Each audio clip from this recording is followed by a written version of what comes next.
The factories of post-war Asia didn't start by making cars or radios. They made boots, bullets, tents, and helmets. In 1950, the Korean War broke out, and so did Asia's first real industrial boom. Japan, still banned from having an army, became the U.S. military's warehouse, as detailed in Embracing Defeat by John W. Dower.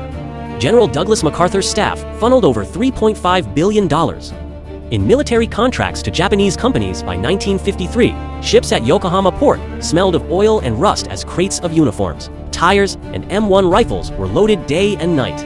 In Seoul, even after most of the city was reduced to ash, sewing machines clattered in basements to produce uniforms for U.S. troops.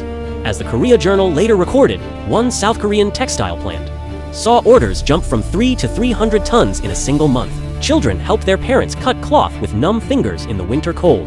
K1 also reaped the spoils. U.S. military aid kept the island afloat, but it was military logistics, jeeps, signal gear, and rations that created thousands of jobs.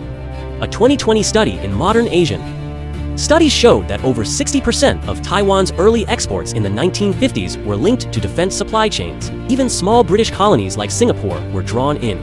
As detailed in the 1994 book, Singapore, the air-conditioned nation, British Far East Command made the port city its main hub for naval logistics. The air reeked of diesel and gunpowder as supply convoys prepared for jungle warfare in Malaya and Vietnam.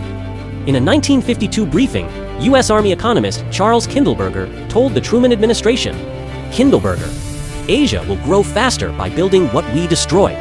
Assistant, "You mean literally?" Kindleberger, "I mean bombs make markets." It wasn't the rise of peace, but the spread of war that powered Asia's first wave of growth.